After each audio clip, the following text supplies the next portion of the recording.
എറണാകുളം അങ്കമാലി അതിരൂപതയിലെ പ്രശ്നങ്ങൾക്ക് താൽക്കാലിക പരിഹാരം. ബിഷപ്പ് ഹൌസിൽ പോലീസ് സാന്നിധ്യം കുറയ്ക്കുമെന്ന് Ernakulam central ACP C Jayakumar അറിയിച്ചു. ഇന്ന് രാവിലെ 8 മണിക്ക് പ്രാർത്ഥനായജ്ഞം അവസാനിപ്പിച്ച് ബിഷപ്പ് ഹൌസിൽ നിന്ന് പുറത്തുപോകുമെന്ന് വൈദികർ പറഞ്ഞതായി police. Archbishop Mar Joseph പാംപ്ലാനിയുമായി നടന്ന ചർച്ചയിലാണ് തീരുമാനം. കാര്യങ്ങൾ സമവായത്തിലേക്കെന്ന് ആർച്ച് ബിഷപ്പ് മാർ ജോസഫ് പാംപ്ലാനിയും സൂചന നൽകി. പ്രശ്നങ്ങൾ പഠിക്കാൻ 1 മാസത്തെ സമയം ചോദിച്ചുവെന്നും രഹിതമായിരിക്കാനാണ് സഭ ആഗ്രഹിക്കുന്നതെന്നും ആർച്ച് ബിഷപ്പ് പറഞ്ഞു. പരസ്പര വിശ്വാസത്തോടെ കാര്യങ്ങൾ ചർച്ച ചെയ്തു തുടങ്ങി. ഇതെല്ലാം പഠിച്ച് കാര്യങ്ങൾ മനസ്സിലാക്കാൻ വേണ്ടി 1 മാസത്തെ സാവകാശം ഞാൻ ചോദിച്ചു.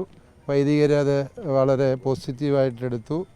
തുടർ ചർച്ചകൾ നടക്കും. വൈദികരുടെ പ്രാർത്ഥനായജ്ഞമൊക്കെ അവർ അവസാനിപ്പിക്കും. സംസാരത്തിൽ പോലീസ് ഇടപെട്ടിട്ടുണ്ടായിരുന്നില്ല. ബിഷപ്പും സമരം 21 വൈദികരുമായിട്ടുള്ള സംസാരമായിരുന്നു.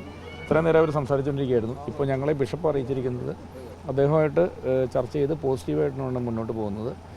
അത് പ്രകാരം 1 മാസത്തിനുള്ളിൽ ഈ കാര്യങ്ങളെല്ലാം ചർച്ച ചെയ്ത് പരിഹരിക്കാം എന്നുള്ള രീതിയിൽ അവരെത്തിയിട്ടുണ്ട്.